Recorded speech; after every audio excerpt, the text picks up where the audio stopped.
welcome to the Frontline Club. Thank you for coming, and sorry for the slightly late start this evening. I will shortly hand you over to Sam Kiley from Sky News, who will chair tonight's discussion. Before I do so, if I can ask you to switch your phones to silent. And when it comes to questions, if you can wait for the microphone, because we're broadcasting live. So, over to Sam. Well, good evening, ladies and gentlemen. The last time I was here, I can't remember what the subject was, but it was one which gave me an enormous opportunity to tell a lot of very bad jokes. We are now here to reflect upon something which I would defy anybody to come up with gags on, and that, I'm afraid, is the anniversary of the Rwandan Genocide. 20 years ago, more or less sort of 48 hours ago, the presidential jet carrying the presidents of Rwanda and Burundi was shot down. Still, who was behind that incident remains a mystery. What followed, though, was both anticipated by those in the know, certainly members of the Rwandan government, members of the international community were indeed informed of it, but nobody, I don't think, could really have imagined what that downing of one aircraft, albeit with two presidents on board, would trigger. Now, as we know, it triggered something that was truly, truly evil. And the thing about evil, as we know, is that it can be banal, and it takes, in order to be truly effective, administrative vigour to implement. Over the course of the next 90 days, some people say 800,000. I would actually dispute that figure. The census conducted in 92 inside Rwanda indicated to me at the time, given the numbers of Tutsi survivors remaining within the country and the numbers that have been logged, very small numbers outside the country, that if you combine that with the numbers of Hutu moderates, who, let's not forget, were among the first to die, I would put the figure, and comfortably always have, at around 1 million. People were killed in the course of, it is said, 90 days. Most of the killing was done much more quickly than that. It was done by hand. It was done with enthusiasm. We will be hearing from survivors and witnesses to those events, which include, in terms of the foreign media, David and myself, who, by very sad coincidence, actually, both of us, I think, witnessed many murders, but we happened to be together when we witnessed an elderly man being taken and with some celebration hacked to pieces and stabbed with wooden spikes in a banana plantation outside of a concentration camp where people were being dragged out and murdered in a similar way every day over many months. The rivers looked like Tuscan bean soup, but the substance cascading down the Akagera cascades, the waterfalls, were not beans, they were human beings. We learned all sorts of strange details, pathological, forensic details. Black people go white once they've been in the water for about 3 days. Who would have thought it? Who would have ever thought one would learn such a thing? But nonetheless, we did. At the Akagera Falls, I counted in the space of 1 minute, I lost count at around 70 people. They were going over the falls. That's not counting the ones that were jammed up in the eddies at a rate of just over 1 a second. That was by mid-May. We are talking about an event that should make everybody feel bad. It should make everybody of my generation, the generation that is 10 years younger, and even more so, the generation of people who are in power worldwide and in Africa, wake up screaming in the night. This happened in our lifetimes, on our beat, on our patch.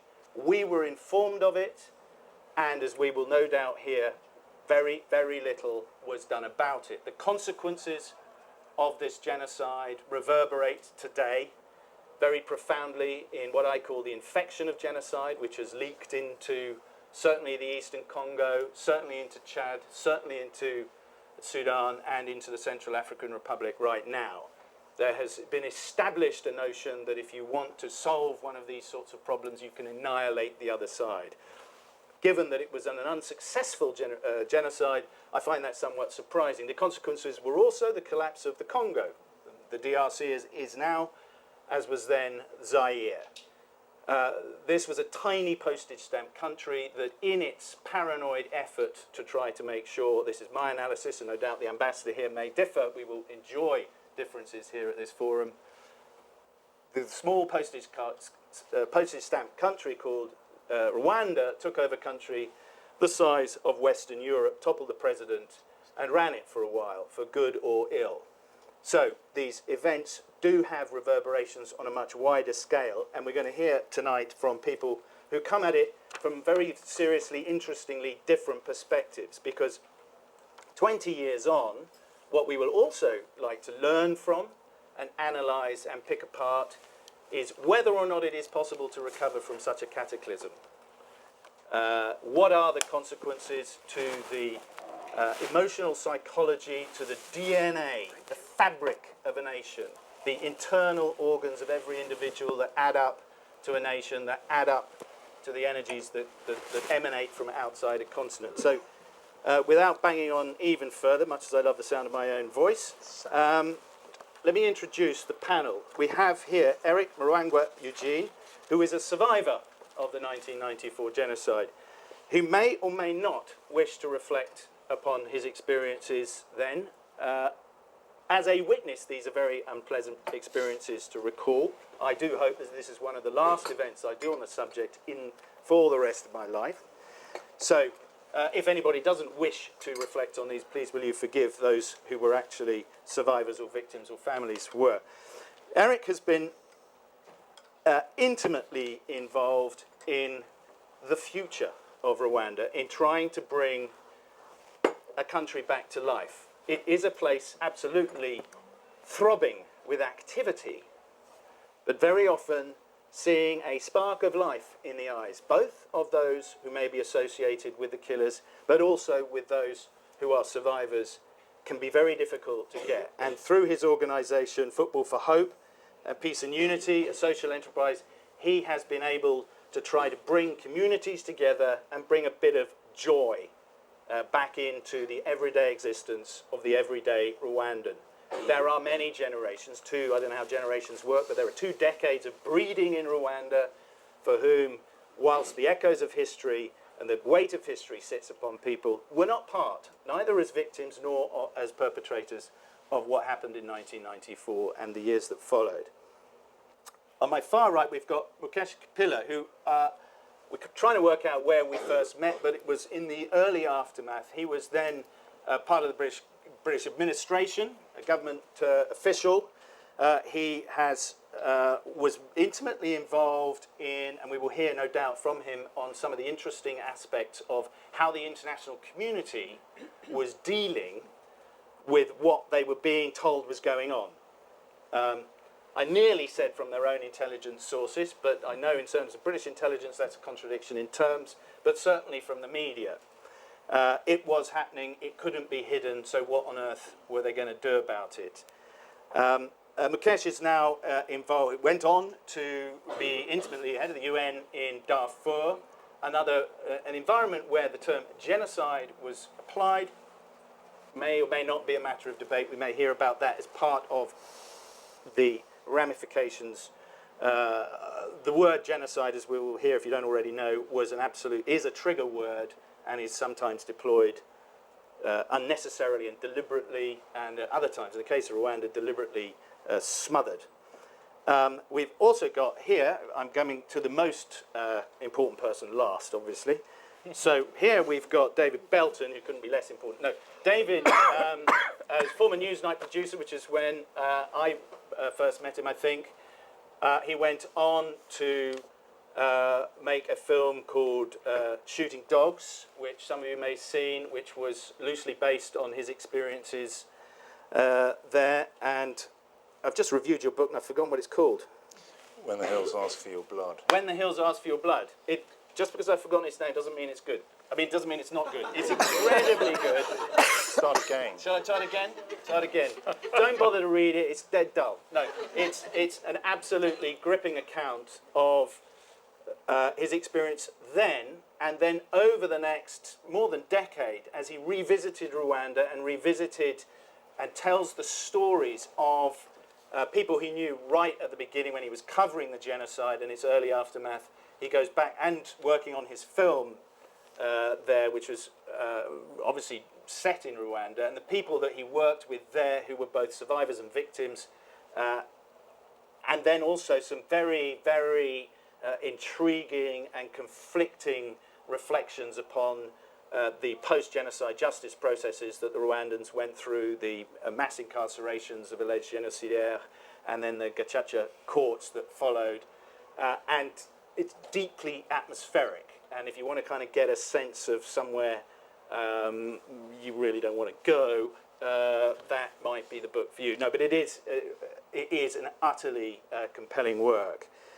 Which brings us to His Excellency. He prefers not to be so addressed, which is why I'm using it.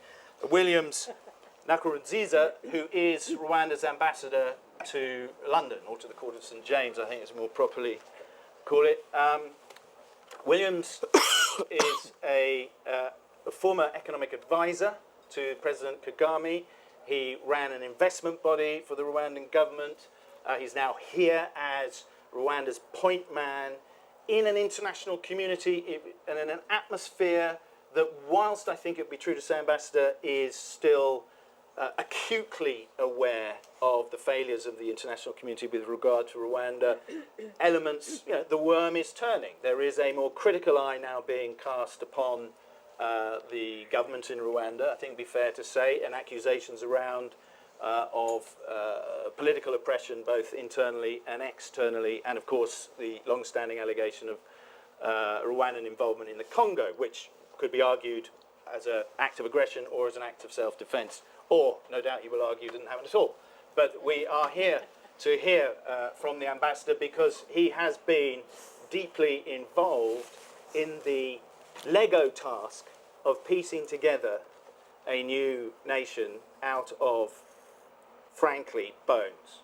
And that was what Rwanda was left with by August 2004. It happened very, very fast. So what I'm going to do this evening is ask each one of our panelists to kind of explain what this 20th anniversary may mean to them and what it is that they might reflect upon with, if they could do it with some alacrity, we would then be able to open up the floor to the questions, and I think that the rest of the discussion would be very much more interesting if it's driven by your thirst for knowledge. Eric, I'm just going to go left to right, right across. If I may start with you, Eric. Genocide survivor, football coach, figure of hope. Thank you, Sam. Thank you, everyone, for being here tonight. As they introduced me, my name is Eric Murangwa Eugene, and I'm a survivor of genocide against the Tutsi in Rwanda. I was 19 years old when the genocide happened. I was a football player, played for the biggest football club of Rwanda. If I say the Manchester United of Rwanda, I wouldn't be exaggerating it. So I survived genocide pretty much because of my football player status. I would be happy to reflect on my personal story through this conversation. During the genocide, though I was very lucky that the direct members of my family survived, but we still lost more than 35 people from the extended member families, including a younger brother of mine who was 7 years old. And the way he died, it was a result of international failure in Rwanda, because he was not with us the night the genocide started, and where he was and how he ended up dying was pretty much because of the failure of international community. I will explain more as we speak on that. As they said, I've I've been trying to contribute to the process of reconstruction and reconciliation of my country, using sport and football in particular as a tool to be able to shape the next generation of our country. And I'm doing that because I have that strong belief that sport can play a such significant role in doing so. It saved my life, so it can do even more than that if it's used in the right way. So that's me. Thank you. Sorry, we got it. I'm going to do it like that again. All right. Okay. Sorry. Oh, right. I just thought I'd ambush you. You're taking notes. It's cheating. Yeah, I was reflecting. Why am I here? I think was your question in a way. Well, I'm here really because Rwanda changed my life completely. I didn't want it to be changed. I was leading a very comfortable life, thank you very much. But what Rwanda did to me was completely ambushed me. At a very personal level, my hair turned grey, literally overnight in 1994. Before 1994, it was as black. Oh, Sam hasn't got any hair. As the ambassador's hair, and literally, if you know what the expression is, literally turning white overnight, it happened to me. I became a Rwandan in 1994. I arrived in the country as the first British government official, 2 days behind Paul Kagame's forces as it liberated Kigali. And I remember vividly to this day driving into the valley of Kigali from Uganda, and you come by the series of roads that come into the valley. And the first thing that struck you was the smell of the place. It was just a dead city, full of dead bodies. And as you got lower into the city, you saw the dogs eating of the flesh of the corpses. And when you wandered around and you went to St. Femi, the church of St. Femi, the blood was still wet on the floor. And on the walls of the church were the streak marks of people. And my God, what kind of fear must have been propelling them to actually climb up the sheer walls of a cathedral church. It's quite a high wall, so you know, you've all been there. And then as you travel around Rwanda in the subsequent days, you realize the total enormity of what had happened. And I was in Goma at about the same time as you were there. And when you saw this mass of about 1 million people, we estimated, I remember driving into Rwanda from Goma towards Ruhengeri, and actually counting the number of people on the road on my watch. This is how we estimated the original estimates of the number of people on the road, and later on it was certified. So I'm here because what happened in Rwanda in 1994 turned me into a Rwandan, because a crime against humanity in one place is a crime against all humanity everywhere. I became a Rwandan. We're all Rwandans. I couldn't return to Rwanda for a long, long time until I was pushed to revisit about 2 years ago. And today I've just returned from Kigali. I flew overnight, so if I'm kind of slightly incoherent, it's because of having to fly overnight. And to take part in the 20th anniversary celebrations, I was in the stadium on the 7th, and retracing my steps, the same steps as 20 years ago. So in witnessing what's going on in Rwanda today, I became a Rwandan again. Because what you see in Rwanda is this amazing resurgence. Whereas a country which had every right to turn its back on the world and say, you deserted us in the hour of greatest need. On the contrary, it's saying, come, visit us, examine our experience, learn from it. There are many controversial issues we will discuss, but I think it's very, very important we associate ourselves personally with this. My second reason for being here is that the last chapter of Rwanda is not written yet. And I mean Rwanda in the global context. It might be a postage stamp country, but it's one of the most important countries in the world. Why? Because what Rwanda did was expose completely the hollowness of our international system. I was actually a government official here in London in '94, as Sam has just said, and I can still visualize in my head the diplomatic cables. I was in the Foreign Office, that were being exchanged between London and our mission in a permanent mission in New York. The UK, as you know, is on the Security Council. The papers of that time are now locked up and will not be released for a record period of time. I don't know what the British government is hiding, even 20 years later. But I can tell you from my own experiences, and I remember the notes from John Major and the Foreign Secretary Douglas Hurd and William Waldegrave and many other people who were there around that time on the debates going on here, right here in London, in my own office, in the Foreign Office, but why the British should actually support the American resolution and other countries not to send peacekeepers to Rwanda.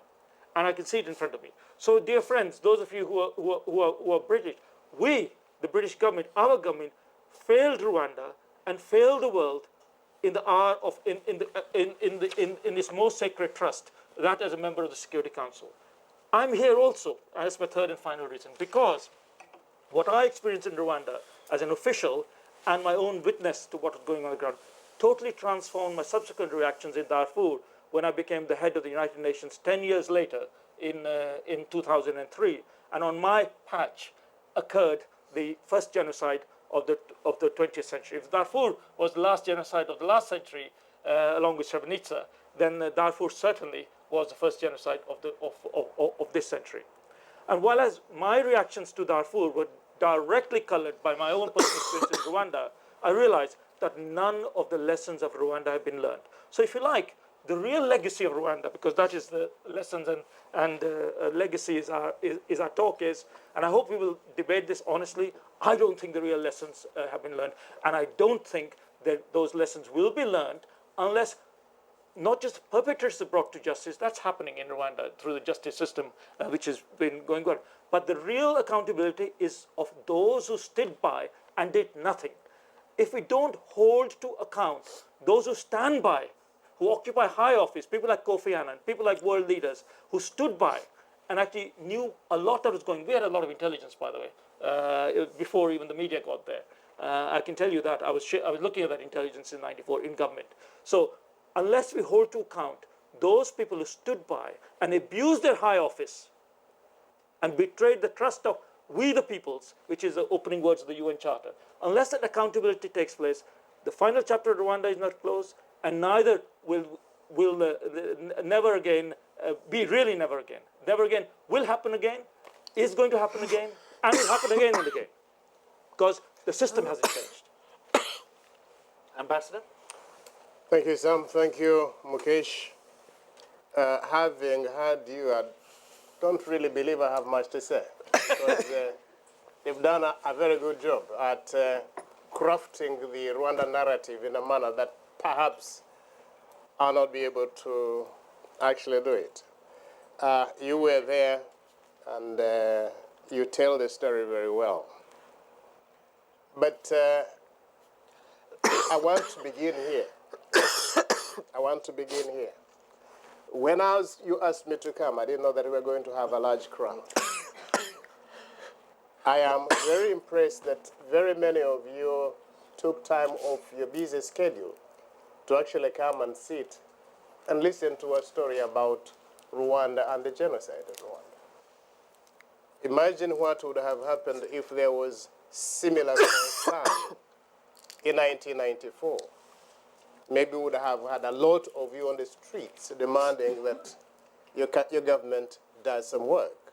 You know that the British government was one of the first to actually vote for the withdrawal of UN troops out of Rwanda when the country was burning, when people were dying, when rivers were flooded with dead bodies, when churches were full of people that had been butchered, when they had gone there for to seek refuge.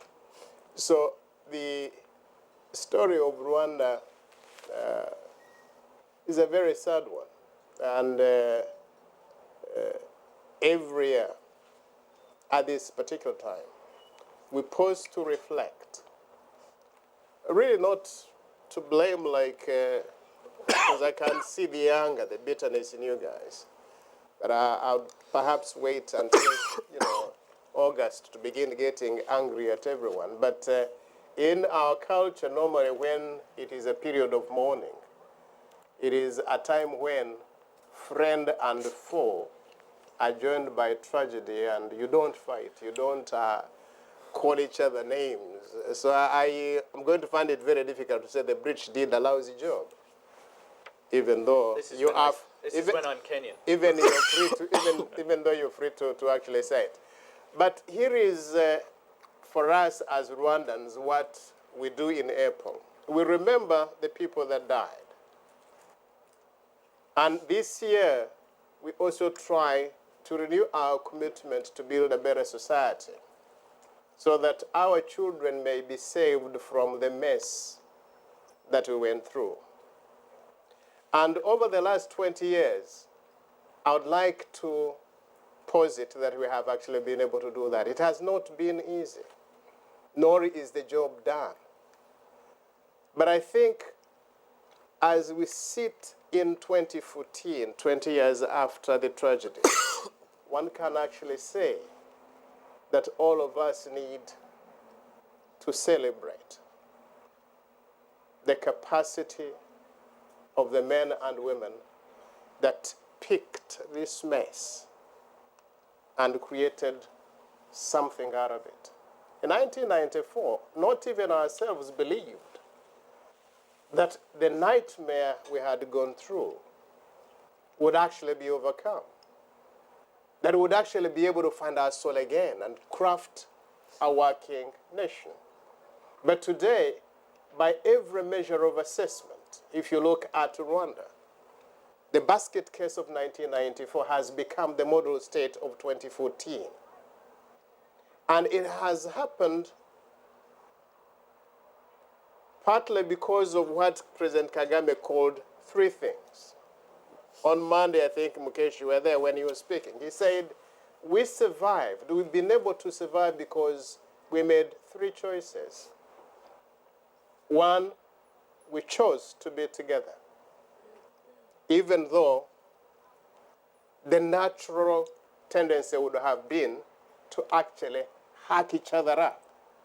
You had survivors and perpetrators of genocide living together.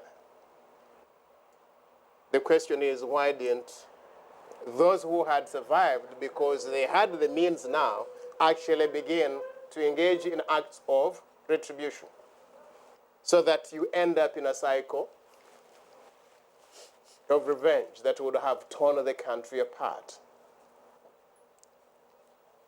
The second thing that the president talked about is we chose to be accountable. To be accountable in the sense that as leaders, you see that you're acting on behalf of the people and you put the interests of the people first. And that is what has happened, because in 2003, for example, when we decided to have a new constitution, we said, okay, let's look at the things that have turned us into a fractured society and see whether we can guard ourselves against this. One of the things that tore Rwanda apart was an overemphasis on how different we are. Whether he is a Hutu or a Tutsi or a Mtwa and he is Hutu. That was something that was emphasized. The other thing that was emphasized was the need for competition. In Rwanda, only one person ruled. We had one party political system. So in our constitution, we said the business of Hutu and Tutsi, much as it has been traditionally used to define ourselves, it has been abused. We will not allow it to become a measure of defining who we are. And our constitution said all Rwandese children are Rwandans, not Hutu, Tutsi, or Twa. And no one is going to benefit or to access service or to be identified as that as a condition for living in the country or for accessing government services. The other thing that we said we are not going to do is to allow, as we are struggling to rebuild, the politics of that are very competitive. Your traditional democratic structure where the winner takes all. We said it is too early in the day for us to engage in what you would call your conventional democratic practices. We instead chose what we called a political dispensation that was inclusive. How did we do that? Much as our constitution allows for multi-party democracy, we also say the winner cannot take all.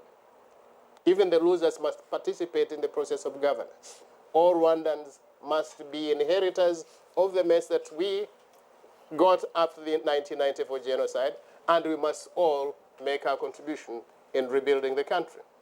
So that what you have today, even though there is a dominant political party in the country, which is the RPF, the Rwanda Patriotic Front, we have more political parties in our parliament than in most democracies that you have in the West, even though you will hear people say this is a one-party state. And, you know, our answer to that is you got your issues wrong.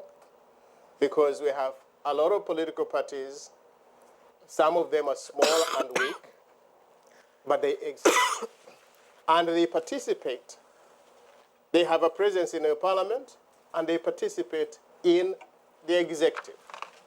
For example, we have provided for a situation where the winning party, the ruling party, which must provide for the president, cannot also provide for the leader of the National Assembly.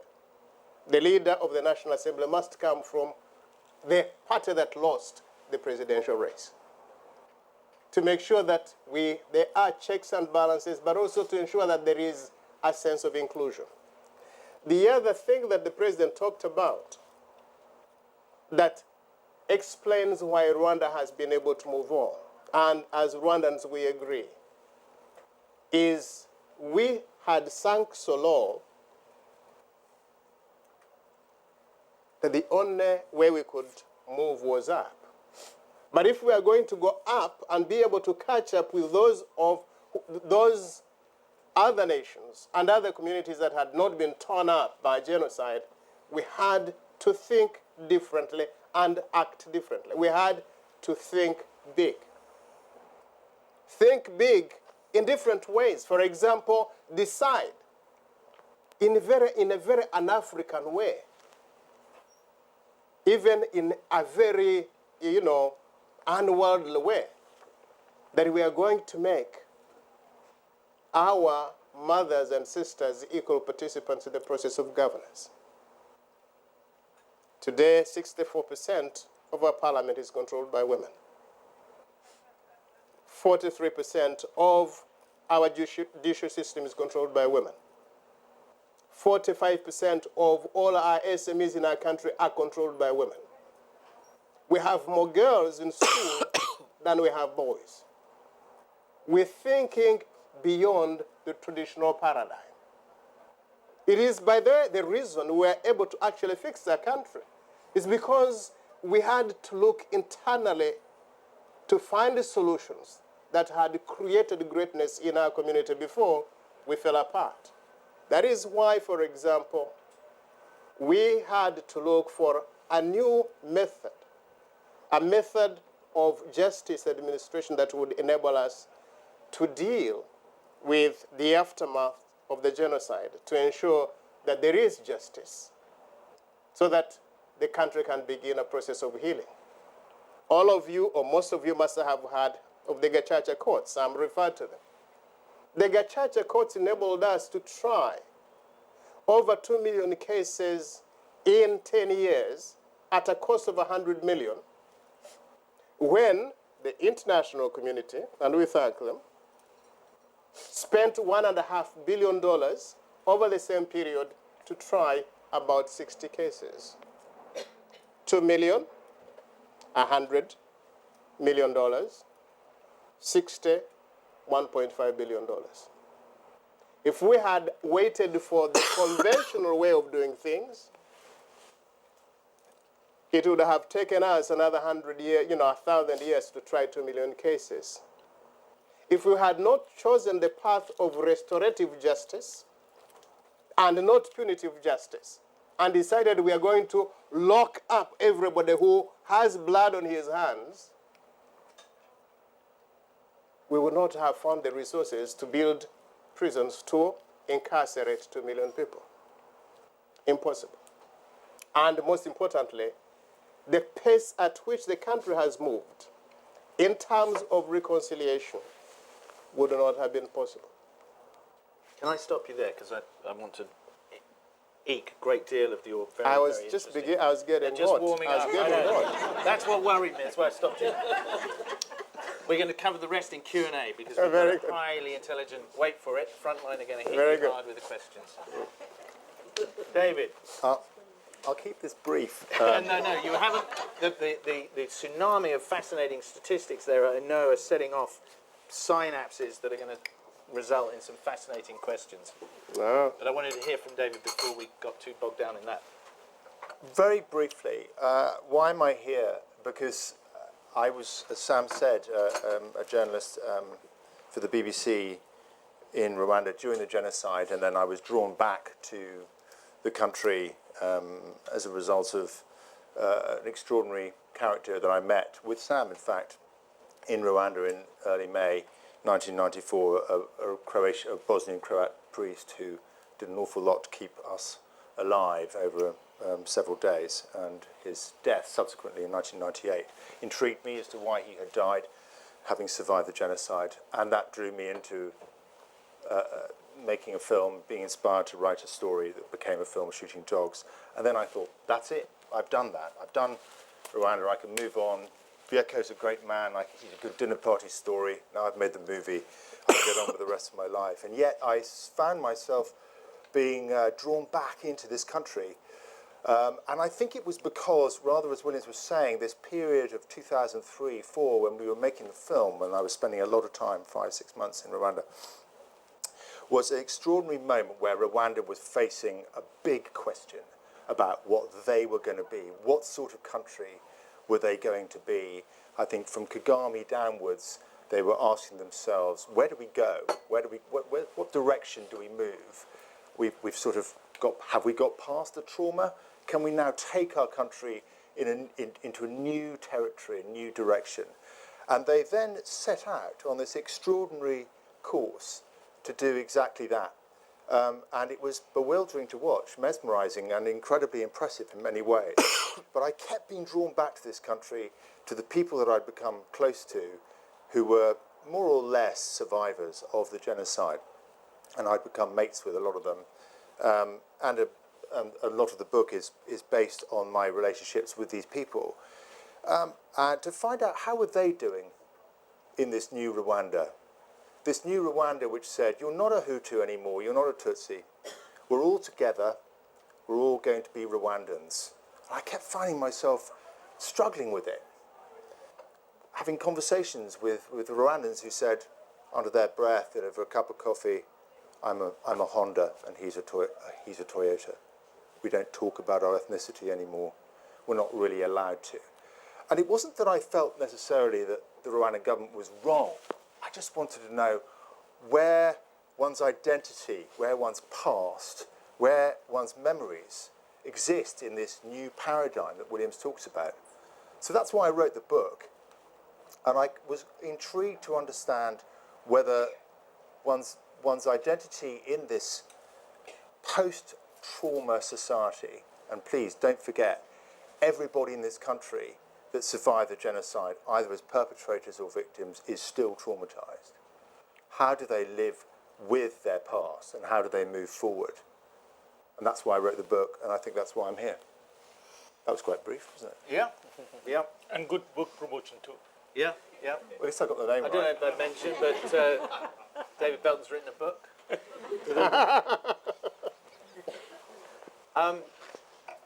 I will throw it out to questions from the audience, but I'd like the audience, when they're posing their questions, if you bear with me, there are kind of two, if you think of them as giant historical musical phrases here. The first is the genocide, and then the second are the consequences, both in terms of the survival and reconstruction the ambassador referred to, and both psychologically and physically, of Rwanda, but also the knock-on effects in terms of the international community and in terms of what happened to the wider Africa, Central Africa. It's spread like a virus.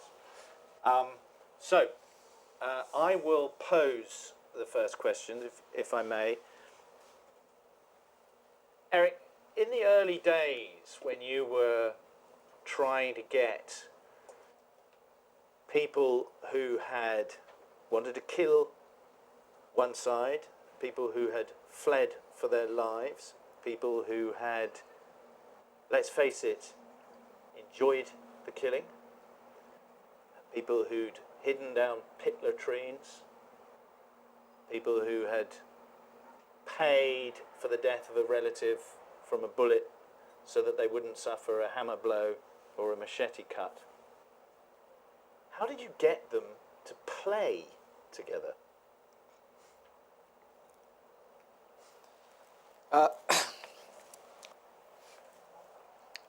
It's a tough one, and speaking from my personal experience, it has taken time for people to understand that is what we need. Personally, I did not talk about my personal experience up till 3-4 years ago because I found it hard. Once I started talking about it, that's when I started realizing why I survived, what role I have in today's shaping of my country. So, bringing people who survived genocide and those who contributed into it, it has always been a very challenging process. But I would say the determination of our leadership to make us believe this is the way forward. They may believe that, but you have a football pitch. Yep. You've got 11 people on each side. No doubt you mix them up so you don't have genocide against the rest, because that probably send the wrong message. But you would mix them up. Yep. What was the atmosphere like? The atmosphere was tense. Was not an easy atmosphere which you would find in a football pitch. But that's the reality of Rwanda. So did you go through a process? What process? First and foremost, I use my personal story to try and make these people understand why they need to come together. If it wasn't up to my Hutu teammates who helped me throughout the genocide, I would have survived it. And so when I go out there to tell the young people we work with, I try to show them first and foremost that it's all about how one believes what right is, what wrong is. My teammates stood out from entire community which was against us, and decided that they would stand by me and help me out. So if you can go out on the pitch, if you can go out on the community field and encourage that story, encourage that message, people then come to realize that's the way forward. Let's look at it this way. The reason why Hutus and Hutus killed Tutsis in 1994, it wasn't because the Hutu were just bad people or killers who just, born to kill. It was because they had been pushed into this belief that that's the way forward. For a number of years, all the political system in Rwanda told Hutu community people that for them to survive, for them to have access to power, for them to have access to education, they have to treat Tutsis as enemies. As in Yenzi. As inyenzi, as cockroaches, as snakes, as whatever names they used to call us. And this went on for over 3 decades. So what I am doing today, or what Rwandan of today is doing, is to use a different message, telling people that we are actually one people. If we can work together, if we can believe that we don't have to fight each other to make our living, to make our future, that is the way forward. It's gonna be harder than what those who preached the wrong message did. Today we say it's 20 years since the genocide. The reconciliation, is in place, but it's a long process. In my view, as a survivor, I believe it's going to take more than 20 years to really have a proper reconciliation. But the good thing is, we are on our way. If I can stand here today and say, I am committed, I am ready to embrace, whoever participated in my family's atrocities, then I can't understand why anyone else would think that's not the way forward. But people have a different way of healing. People have a different way of going through, their experiences. There are so many survivors who are still struggling to understand this.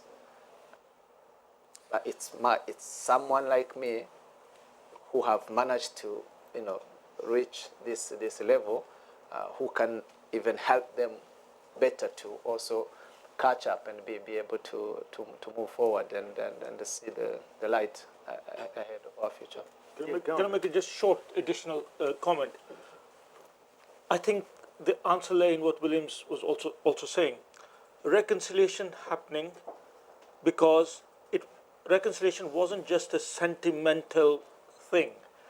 There was a very strong justice track that went with it and truth-telling track that has gone on with it. So when you combine this Gacaca system and the national court system, and even the ICTR also had its role to play in this, alongside the justice track, the healing track goes. That's the lesson to learn, in a way. And there has been no attempt to hide the truth coming out. And even today, the truth is coming out. So we had exactly the same thing in post-Holocaust Germany. Unlike in other situations, which are finding it difficult to reconcile, it is because reconciliation is not accompanied by justice and an attempt to really make sure that the victims, I think your words was restitutive justice. That's hugely critical. It is not just a sentimental, religious thing about reconciliation. It's a very practical process. That's finally, if I may also say, there's been a criticism about can reconciliation be forced? Can you tell people, right, guys, you did bad things to each other, now become buddy again? Well, I think in a deeply traumatized society, you said everyone is still traumatized. I'm still traumatized, even though I was an observer rather than, bearing the worst of the suffering. I think one has to say the right thing, even before it gets internalized, and then doing the right thing follows. Do you see what I'm trying to say? So it is right and proper for there to be official government policies of reconciliation. Remember, it was a failure of the state contract between the state, the government of that time, the genocidal government, and the citizens that led to the genocide.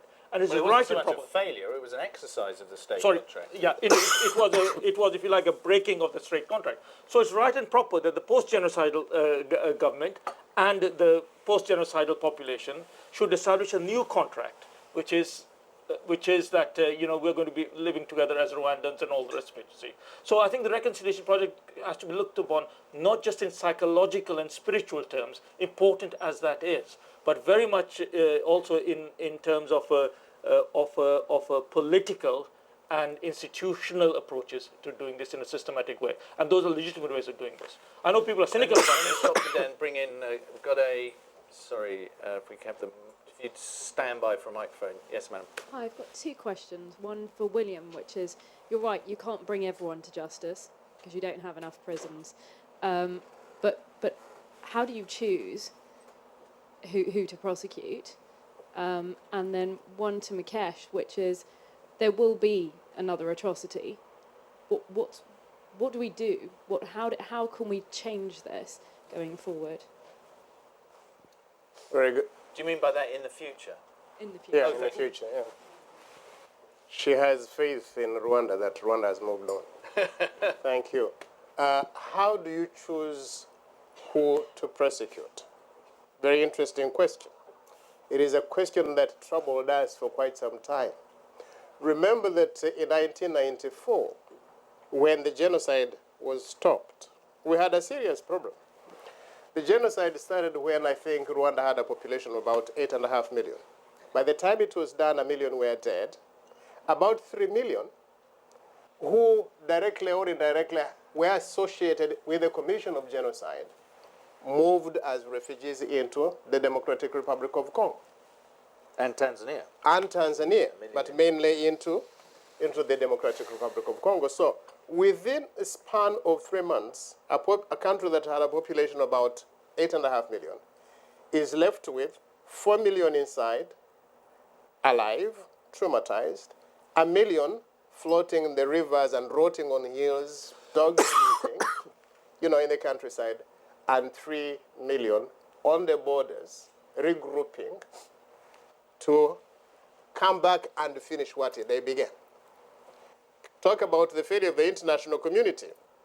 When that happened, actually that is when the refugees, when the genocide perpetrators moved into Congo, that is when the international community moved into action and started spending billions to help the refugees. Suddenly, the genocide, the fellows who had wreaked havoc on our country, became refugees that deserved the compassion of the international community. So the whole UN system found itself in Congo, feeding them and so on, while these guys were regrouping to come back. It had to take our leadership to make a decision to attack the refugees and dismantle them and had our people back home. But as we were doing that, we are basically faced with the question you're asking. How do you decide, out of the 3 million that you're pulling back, who actually committed the crime? And the decision we made, or the system we used, was actually the Gacaca courts. Remember, the killings were done by people in their communities. It was militia groups organized village by village. So the people that actually committed these crimes were known by those who survived, or those who committed the crimes with them but had decided to change their attitude and confess their crimes. So what we did is people came back. We knew we couldn't put them in prison, we didn't have the infrastructure to, and we said, come back home, go back into your homes, we shall find out exactly how to deal with you. And that is when the Gacaca courts were put in place, and communities were then given the opportunity to actually come and say what they did. People confessed, and therefore allowed the administration of justice to carry on, because it is the communities that had to sit under a tree with a community of elders and say, okay, let's talk. What happened here? Who killed who? Why? Where are the bones? Where were they buried? How can we give these people the respect they deserve even in their death? And how can we punish you who committed the crime, who confessed that you committed the crime? But bottom line, it was the people themselves that enabled the identification of the culprits and allowed the Gacaca court system to function. Could I add to Mukesh, and forgive me because the implication of your question is, if the similar thing happens again, what should be done, correct? Or should something? My question, which I would add to that as a codical, what should be done? Why should anything be done? And if anything should be done, why should it be Britain and not the Chinese and the Russians? Why is it that the West seems to be required to carry the burden of moral responsibility for international interventions and the burden for the failure of international? I don't see, I've just come from Moscow, I didn't hear them whining about the Rwandan genocide.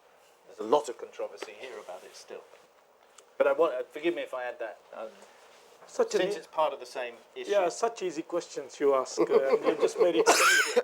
Well, in a structured way. Psychologists tell us that the potential to commit evil is present in all of us. And the history of humanity is that mass atrocities have occurred in every continent, every culture, and every epoch, right? So yes, mass atrocities, some of a genocidal nature, will happen again. It's like a cancer. I mean, you can give up smoking, or you have never smoked in your life, but there are people, non-smokers or ex-smokers, who will get cancer. Okay, so you can do many things to prevent the chances of these things happening. The normal things, democracy and rule of law and all the other stuff that I don't think we need to discuss here because they're like a common understanding. But it doesn't guarantee that the evil will not erupt in some spot. Remember that the Rwandan genocide grew out of a democratic system. There was actually a democracy, there was a parliament there at the time. The same in Nazi Germany. Actually, Hitler subverted the democratic process from which the Holocaust and all the things grew. So, it's wrong to say never again will not happen again, because this lulls us into false sense of security. It will happen again. Once we realize that, then we can get into a realistic mode of what to do about it. Well, a lot of things can be done about it. First, domestically, and this is a lesson from Rwanda, and by the President Kagame's speech on the 7th of April, I was listening to him live, sitting about 3 rows behind him on the stadium. In my opinion, that speech will rank as one of the greatest speeches of all humanity, alongside Winston Churchill, alongside Martin Luther King. I really urge you to go onto the Rwandan government website and read the speech in detail. It's a great speech, and no one is paying me to say these things, by the way. I'm totally independent. Now, what the point made was about Rwanda is nobody saved Rwanda. It was the Rwandans who ultimately saved themselves. It was Paul Kagame and his forces who came in and got rid of the genocidaires. Yeah. And this is the lesson, and this is what we have to do. Remember, the outside people cannot save these things.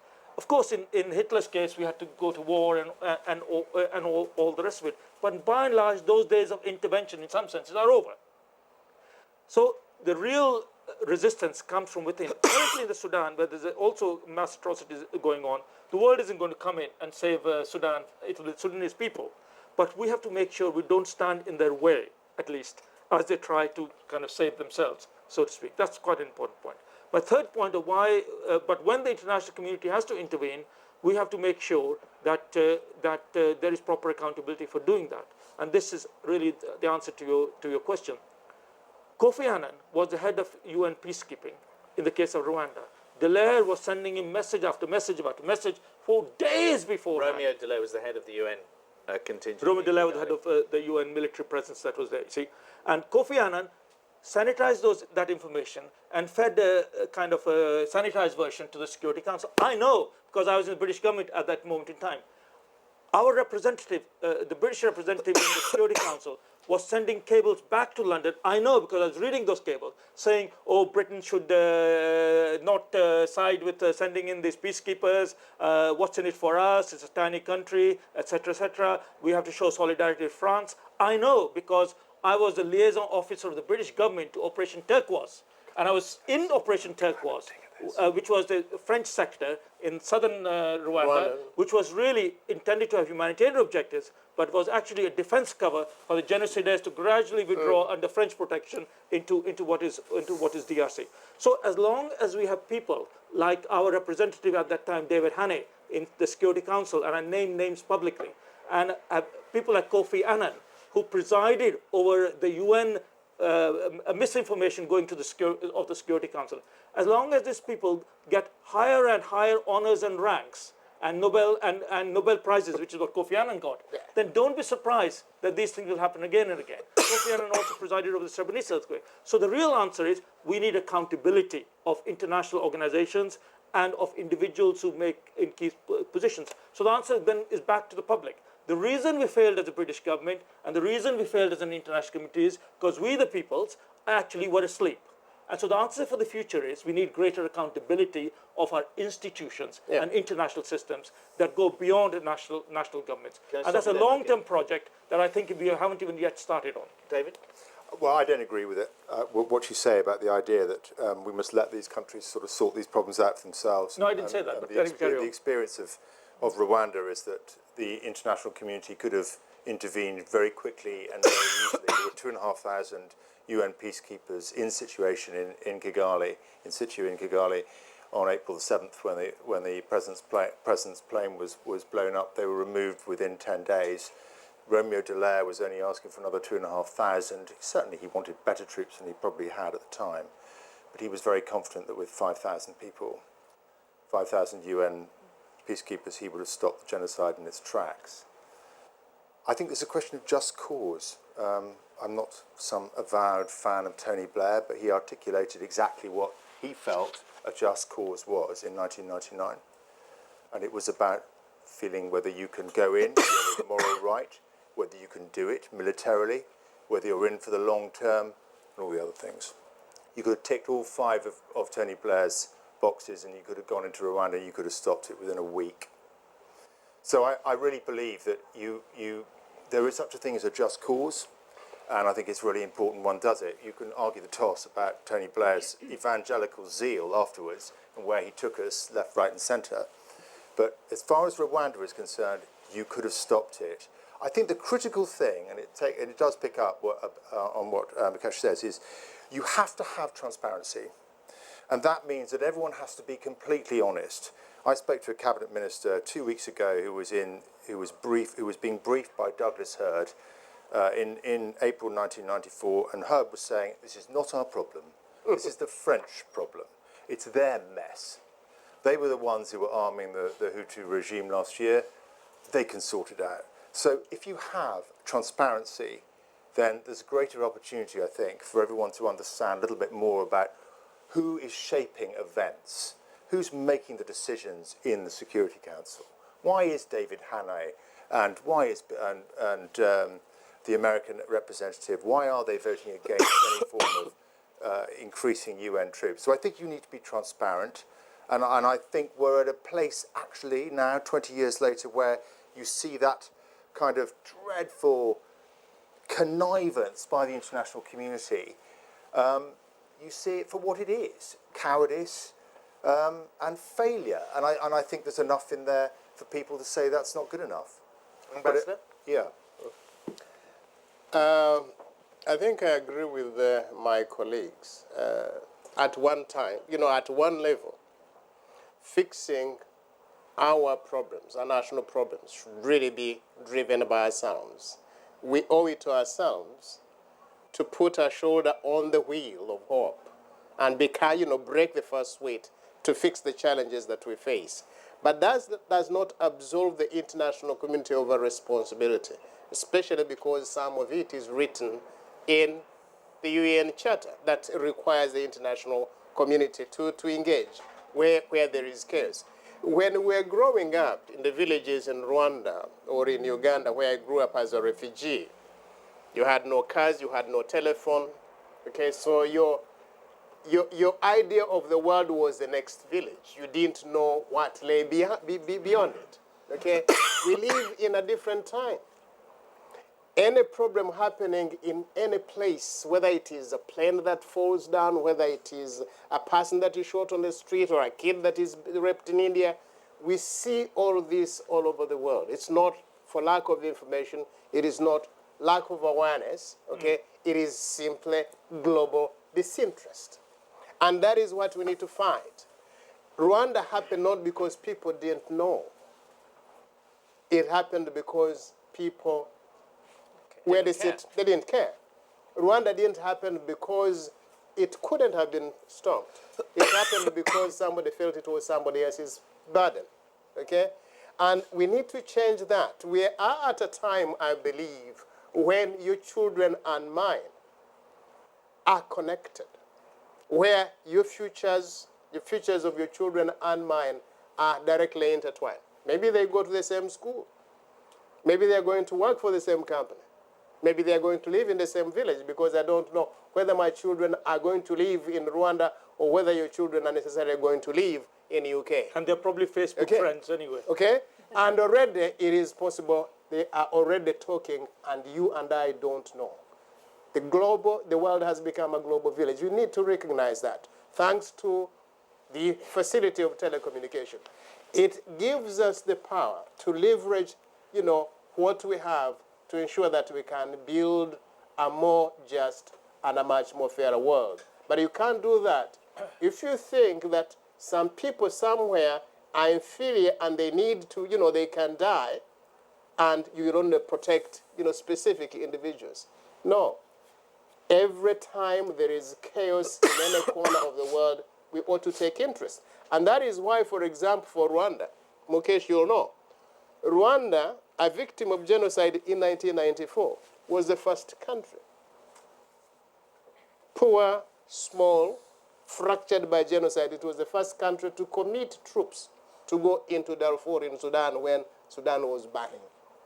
Because the responsibility to protect people that suffer around the world belongs to all of us. We all need to engage. We need to take interest. And that is why when I see all of you, who gathered, who came here to listen to this story, I'm inspired because you're taking interest. And perhaps by the time you get out of here, you'll talk about this and news will spread. We really need all of us to work towards creating a better world by taking interest in what goes on across the globe. Thank you. Simon, you had a question.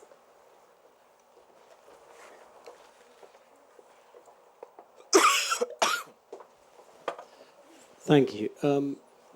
David, perhaps 2.5, perhaps 5,000 UN troops could have stopped the genocide.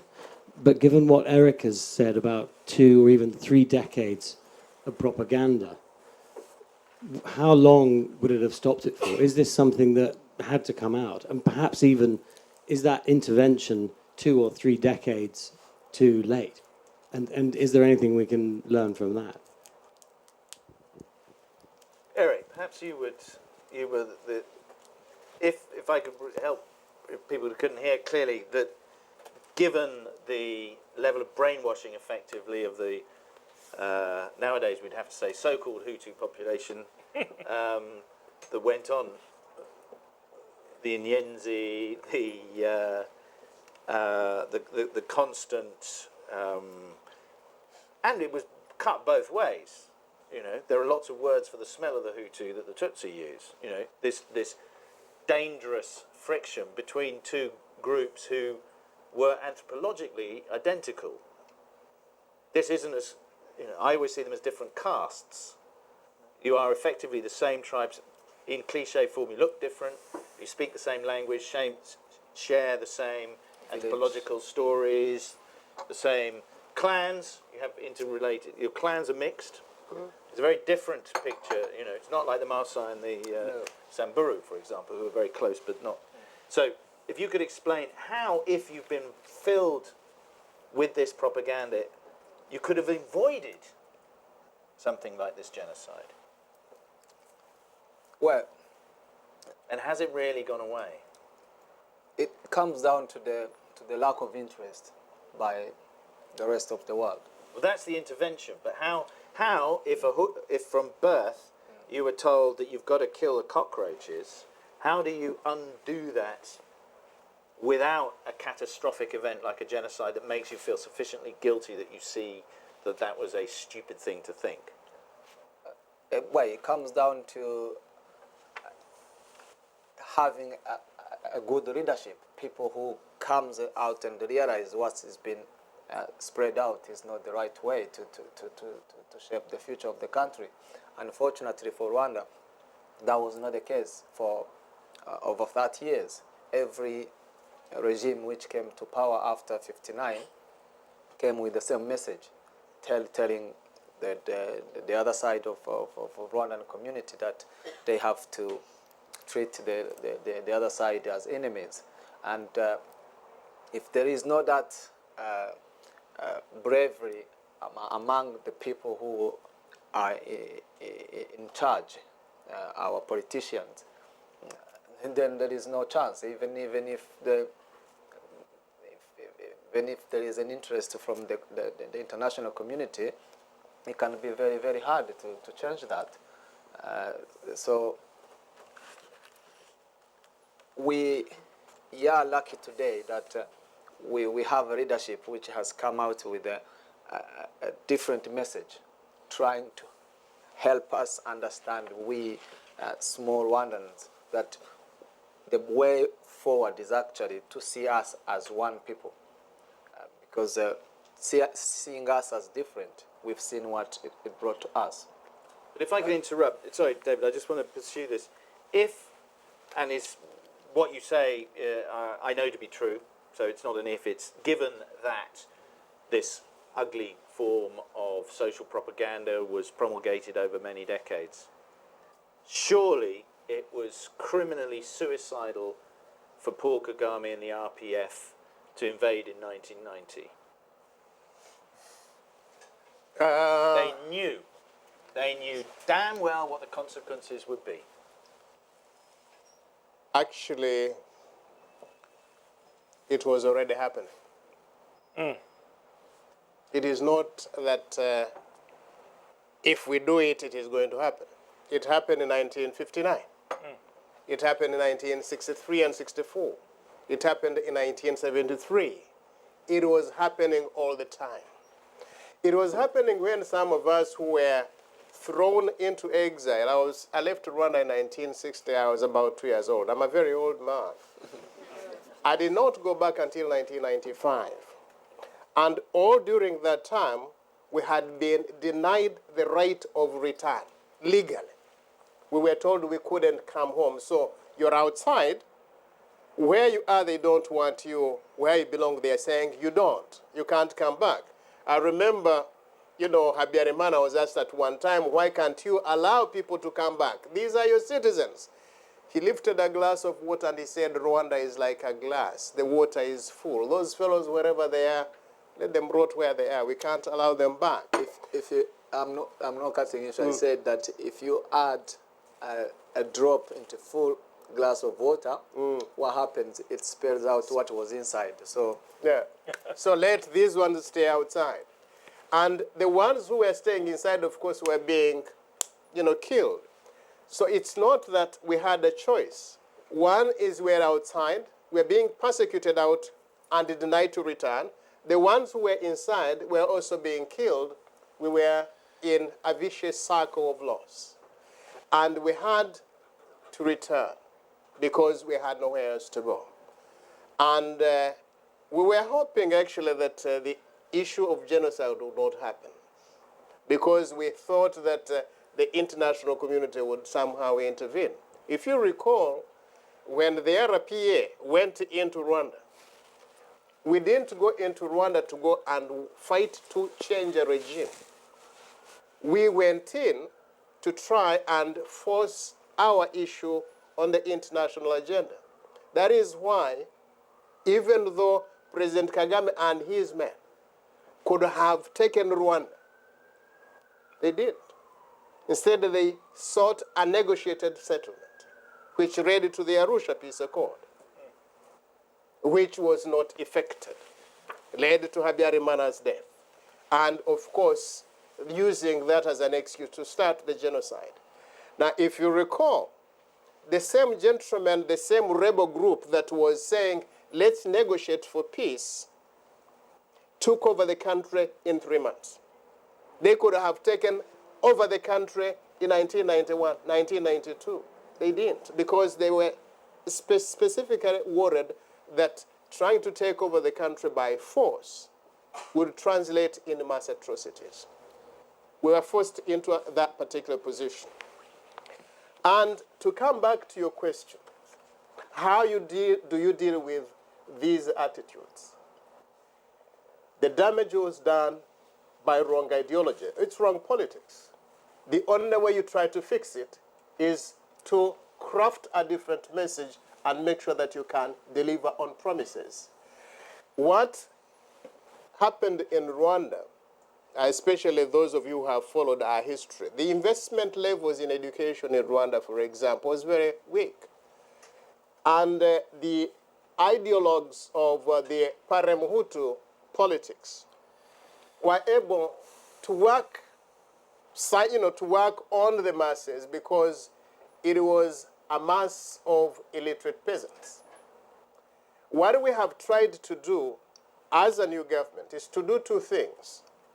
Invest a lot in education so that you can have an educated population. Decentralize authority so that you demystify the whole process of politics and governance, so that people can understand what politics is about, so that they are not lied to next time. Those two have helped a lot. And then try to put your money where your mouth is. If you are saying that Rwanda belongs to all of us, how did you come? There are some kids in Birmingham who are doing master's program, and until the time they go old and as anything in the country, it is actually working.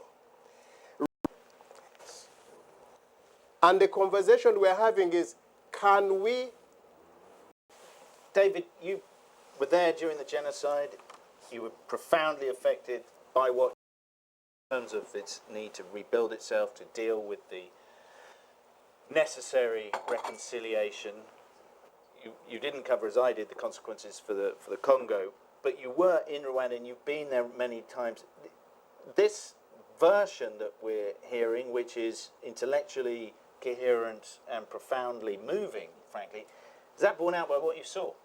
Well, partly, and I don't want to sound. We didn't beat you up that badly. It was Paxman, not me. Anyway, I was good as gold. But I think it partly works.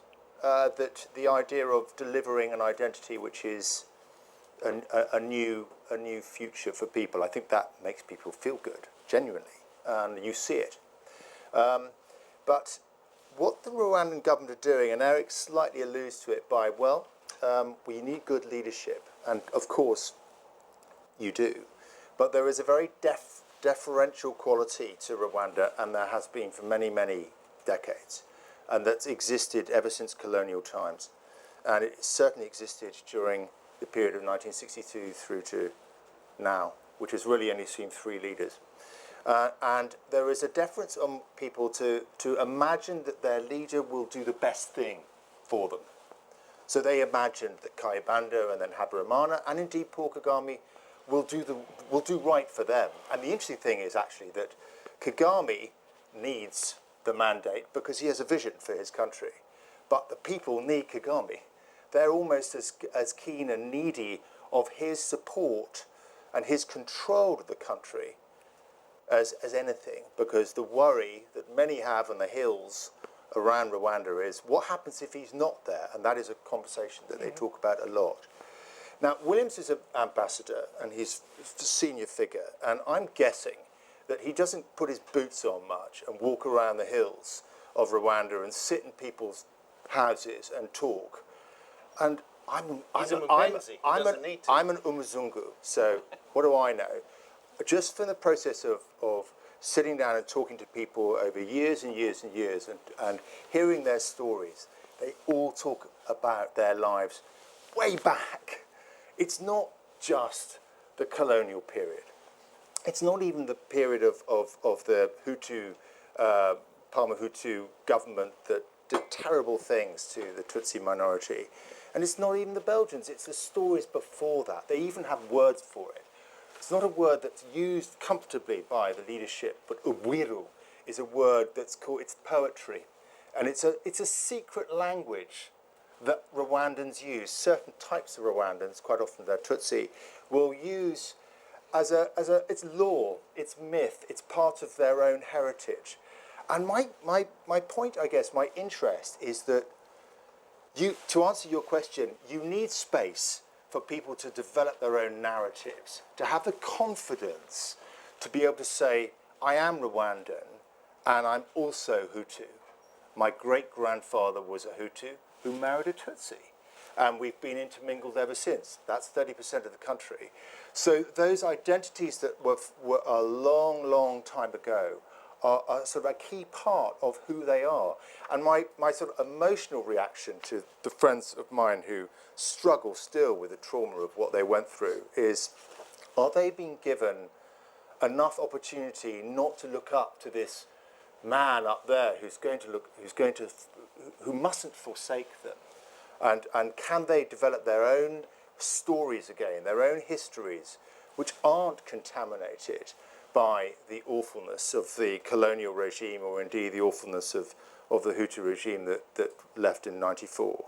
Are they confident enough? And I think in that sense, do you then have a shared value system that Williams is talking about, which is able to make choices about what they want to be, rather than being told what they want to be? Before, Eric, did you want to sum up there? If not, I'm going to throw it to the audience. To Sorry, say Ambassador, something because you're going to get a sore throat by the end of this evening. Not because you're talking too much, but because you're going to face so many questions. Though I understand where David is coming from, I have a different view on that because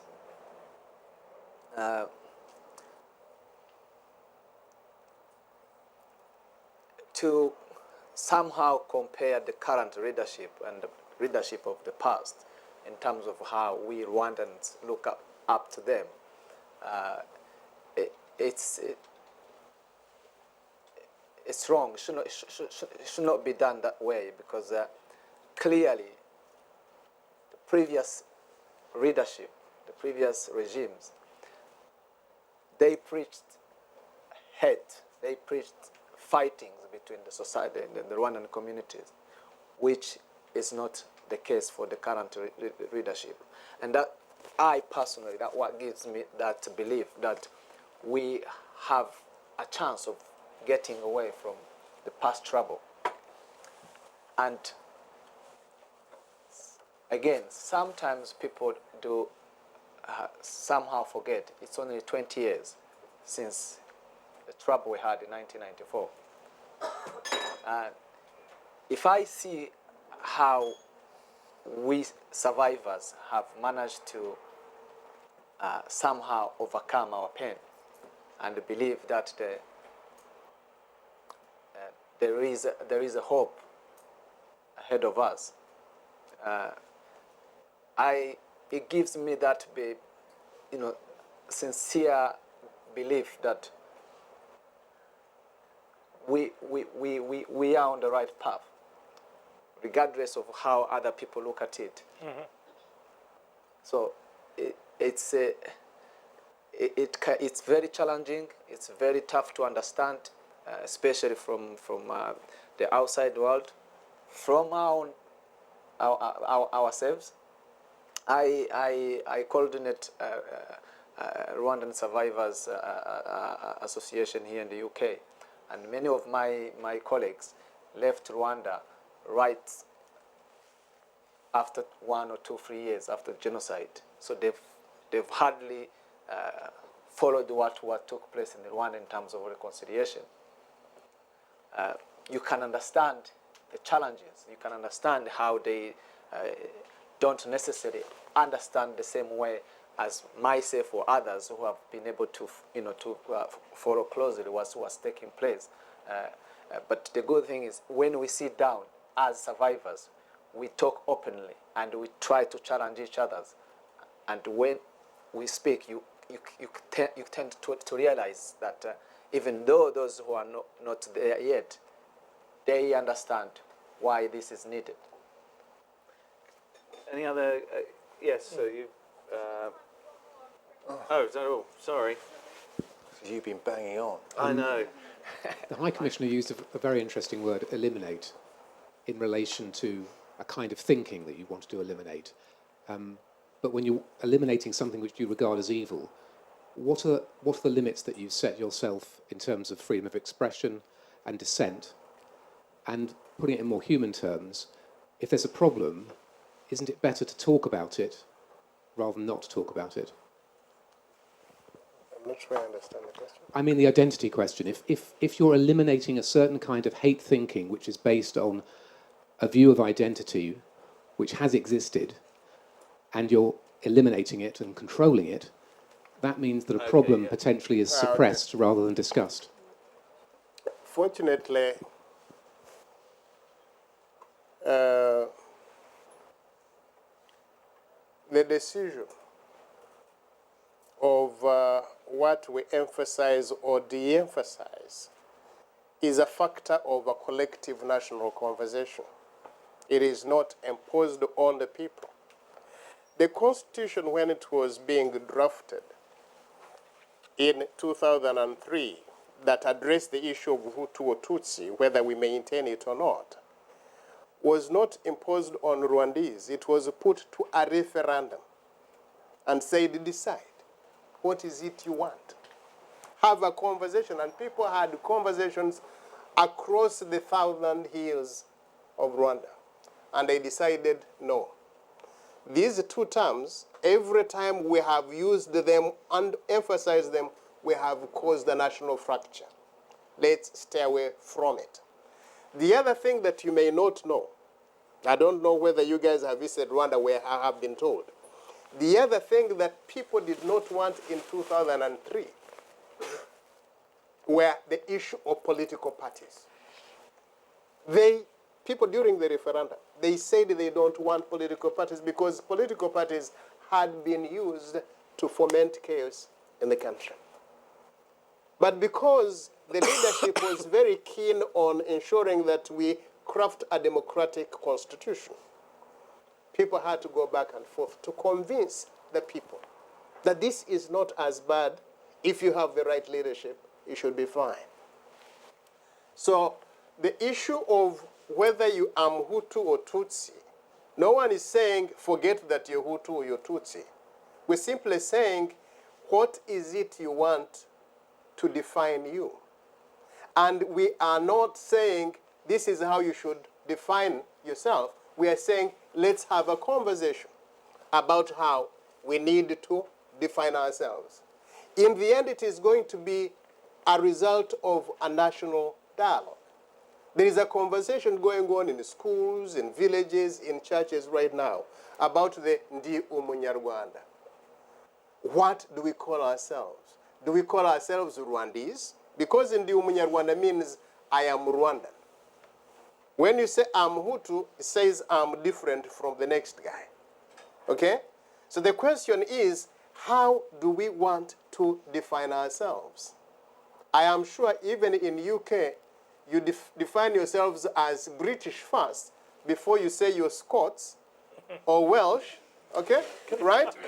And that is what we're trying to do for ourselves. I don't know. I don't know how you do it. Can I ask you a question? Yes. Given that you say that, across Rwanda, wherever you go, there are memorials for all the genocide sites, Yes. where schools, hospitals, churches, and every single one has a banner that commemorates the genocide. Yes. And it's very clear in the banner. It commemorates the genocide against the Tutsis. And every Rwandan walks up the road and down the road, and they see that word, and they're told that's what happened in 1994. I personally think that's right. I think it's about identifying that moment where everyone looks collectively and goes, well, that's what went on. Except That's it wasn't the just dialogue. Tutsi, And it Tutsi wasn't, that and of died. course there were Hutu, and of course, but anyway, my question to you is, why is that word there? Why haven't you replaced it with Rwandan? Because I am sure historians will tell you, genocide is very specific. It is about a particular group targeting another clearly defined group for extermination.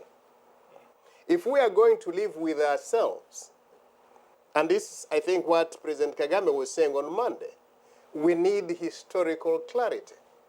We need to be able to say the genocide happened and this was its purpose. Once we do that, then we should be able to move on. But let no one lie himself or herself that we as Rwandans only mourn the death of the Tutsis that died during the genocide. We mourn every Rwandan who died. But we cannot call the event what it was not. Because to do so is to deny its cause, and you face the danger of repeating it. And the thousands of Hutus that died? Excuse me? The thousands of liberal Hutus that died? No, but that's what I'm saying. I am saying that we mourn every Rwandan that died. The moderate Hutus who died were not targets of the genocide. Are you saying They were that, victims of the are process. you saying that the Holocaust in Germany should be remembered by all the? Gypsies. We should say, instead of saying the- the Jews, we should say, oh well, there were Germans and there were Austrians and there were French and there Yeah, were this is it. Dutch. Or we should say Or Germans. even Yeah, Germans, I mean, because the I Germans also totally, died. I totally disagree with you. I totally disagree with you, and I think that kind of historical revisionism is why never again will become ever again. This is as the point. long as we obfuscate the truth. Mukesh, then I'm not the- arguing that. yeah, I'm simply yeah. saying if you're going Because to the targeting was redefining against the it- Tutsis. I think we don't want to The get bogged targeting was down against the into, Tutsis. frankly, what... It Yeah, was but- targeted, it was Sorry, defined. we're getting bogged But- down but- in but- a very moot point here. No, No, it's not a moot point. It's a very important point. It's a it's fundamental point. It is a moot point in the sense Only to that- journalists like you, to the public, is not a moot point. How do you? Yeah, this is a very arrogant way you're going about this chairing business.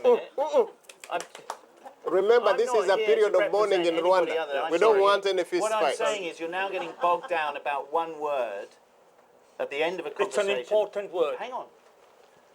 There is no question that any kind of revisionist historiographical approach to the Rwandan genocide of the Tutsis would be as obscene as a denial of the Holocaust.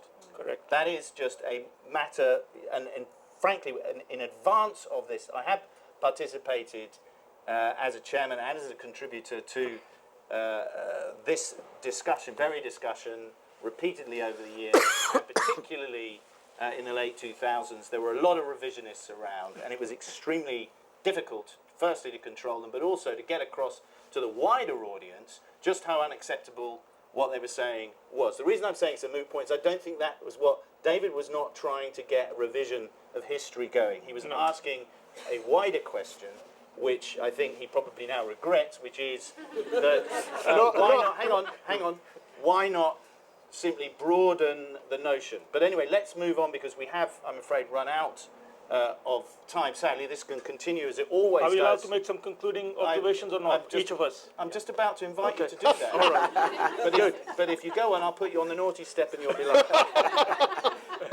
I'll carry on speaking anyway. clearly. So we're running out of time now. So I'm going to invite Mukesh, who's on a roll, to briefly sum up what it is you wish to say at this juncture on the 20th anniversary. I will be brief.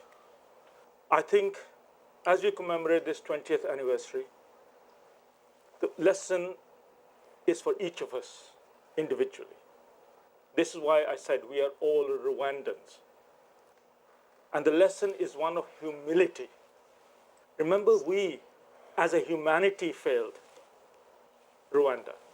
So before we preach to others what they should have done or what they should do for the future, let us remember that in our own personal humanity. We failed, but we can, in looking into ourselves, also think what we might be able to do in the future. In saying that, I do not think we have any right to preach to Rwandans or to Rwanda how to run their country. We lost that responsibility in 1994. So let us support Rwanda, let them figure out how they want to grow their nation. Let us make sure we don't do anything to harm them, as we've done through colonial history and subsequently. And let us watch and rejoice as the country recovers and plays its important part. It's a postage stamp country, but without the little postage stamp on your letter, the message does not go anywhere in the world. So this is the message of Rwanda. And why, for me as a person, Rwanda changed my life, and through that, I hope for all of us, whether or not we were there or not, it should change all our lives, whoever we are, wherever we are. That's the true legacy of Rwanda. David. Every Rwandan walks past those commemorations, and it's absolutely right that it says Tutsi. That's absolutely clear. It's absolutely vital that people remember what happened. And I think that's part of the narrative that needs to continue. That's the debate that Rwanda has. Do I think that we should be involved in how Rwanda deals itself? Of course I do. Because it's precisely the traumatic experience that they went through that God knows we see in all sorts of other countries around the world that we need to understand and interrogate. And how do people get past that? How do they construct their own new narrative to move past it? Is something that should be really interesting to all of us. And I think that's the story of where we are now with Rwanda, is to understand where we come from and work out where that places us as we move forward. Eric, as a survivor of genocide, one message I would like to put out to you or to anyone who listens to us is that yes, what happened to us, it was done by our fellow Rwandans, but had international community had enough courage, enough interest, it could have been different. I don't think 1 million people would have died if, for example, a month before the genocide, an event such as this, would have been organized and had such a big audience like we have today, showing interest to know and understand what was taking place in Rwanda prior to April 7. So if people in West society can genuinely have that interest to understand what's taking place in countries such as mine or the Republic of Central Africa today, or South Sudan, then we have a chance of avoiding to go back to what we experienced in 1994. There is a tendency of mixing interest. People thinking that they know better than others, because you were in the West, you think that what's taking place in a place such as Rwanda, you have a clear understanding than the person who lived it through, or who have grown up there and things like that. That personally, that's what I've experienced. People comes in Africa for a day or two, and the next day they become expert of what's taking place, that particular history. So I encourage you to genuinely take serious interest of knowing what's taking place in our societies, and use your influence which you have through your societies, and be able to help us to shape our future and be better societies as the one you have in this part of the world. Williams? Thank you so much. Let me begin by really thanking all of you. Sum up. And I'm summing up. I'm the last one to speak. Really, no. For me, this is important.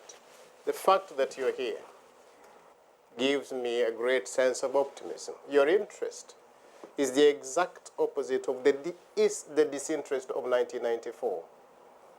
If the world had been less indifferent in 1994, it would have made a difference. But your presence here is certainly, you know, for me, very encouraging. The fact that you're keen to understand. But here is something that you should understand, particularly from our experience as Rwandese. We went so low, we've come so high, but we've learned that really we can't fix our problems. But as we do it, we count on the support of our friends. And in spite of the fact that the UK forgot that we were descending down a terrible abyss in 1994, they were there when we were trying to climb up from the hole. And they helped us, you know, begin to find our soul again, to find our feet again, and to walk again. And I'm sure all of you here made a contribution through your own taxes and so on. And I have got to thank you, because at times we talk about the Rwandan miracle, we forget that there is a lot of people in their own small way that make a contribution. And I would like to thank, you know, those that do it. That does not mean that the bigger conversation about our common humanity, about our ability to respond to failures of state against their citizenry across the world should be forgotten.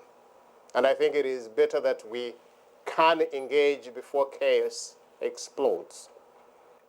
But like my colleagues have said, so far, I think what the Rwandan experience has taught us is the awareness that it is possible, that the madness is possible, but we have not learned how to move very fast to prevent. And I think that is the conversation that we need to have going forward. How can we ensure there is a greater sense of accountability, but there is also the speed of response that is required from the international community to prevent tragedies that make us sit here for 4 hours, or that make the whole world pause because Rwanda suffered, when we could have prevented it from happening. And I'd like to thank the Frontline Club for allowing us this evening to have a conversation dedicated to Rwanda. I thank you so much.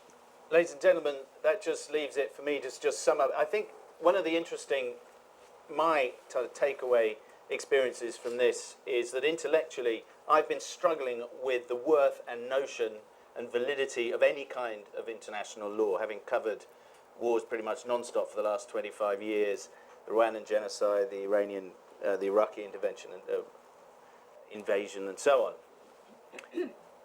I think Mukesh and Williams and everybody here has contributed to a notion that's evolving in my head, or reigniting in my head, that we do actually have to care about far-flung, obscure places in which people are doing terrible things to each other. Not, I don't believe, because we're all connected by Facebook, but because this is where we have come from, and it is the place where we can go. Srebrenica happened among violin-playing multilingualists.